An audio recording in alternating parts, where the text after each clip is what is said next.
In this lecture, we're going to talk about some tips and tricks to help you take better photos. So, to start off, the center is not always better. And this is kind of going off of rule of thirds like we spoke about in the composition lecture, but this is just more of an interesting composition. There's a lot of great balance here using two sides of the rule of thirds and using 2 points of intersection. This is just a way more interesting composition than framing this person up center framed. Here's another example of an environmental portrait. Again, taking a picture of somebody in their natural, quote, habitat. However, there are some exceptions. We saw that leading lines photograph where there was a lot of symmetry. So if you're trying to create symmetry in a photo, then using the center often is better. The photo on the right I took, that's my friend and her daughter, and we did a little family portrait session there, and they just happened to be sitting like this, and I was like, oh, this is the perfect example, perfect time to use the center frame and create some symmetry.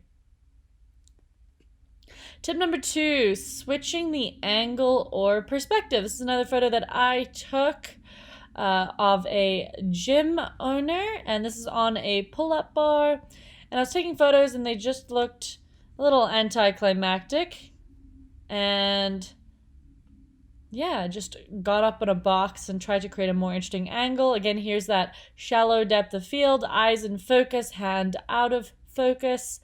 So put the camera higher, put the camera lower, and see if you can make your photos more interesting by changing angles. Get eye level with your subject.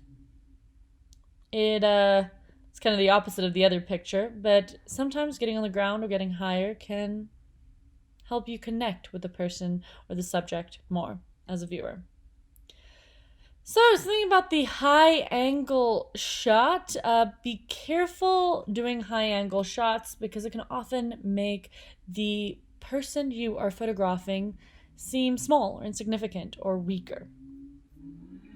The opposite for the low angle. The low angle is a great way to demonstrate power and importance, and especially like then having your subject fill the frame from a low angle really denotates power. So change up your perspective is tip number 2. Get on the floor, get higher, change your angles. Here's some examples of this, of like which photo would you like better, which is a more interesting composition. So look at the world differently.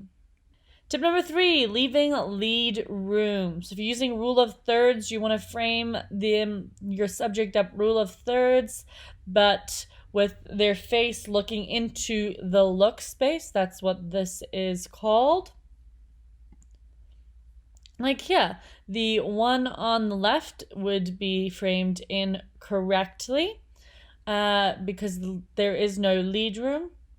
Whereas here, there is lead room, also sometimes called look space. Get closer. I've mentioned this before, but oftentimes newer photographers have a lot of wide shots, and there's absolutely a place for wide shots, but especially when you are photographing people like you will do for your project, get closer. I want to see some nice close-ups in your shots there. And when you think you're close enough, get even closer. So for portraits, don't be afraid to fill the frame, but you don't want to crop too tightly in when you're taking the photograph, because you can always crop in a little bit in Lightroom or Photoshop to make it more intimate. But you can't get back what you never had, so be careful when taking the photo. So here we have another which do you like better. The one on the right obviously makes the fish look bigger. And I mean, that's really the dream for any fisherman, is making the fish look even bigger. So getting closer to your subjects often makes for a more interesting, more intimate composition.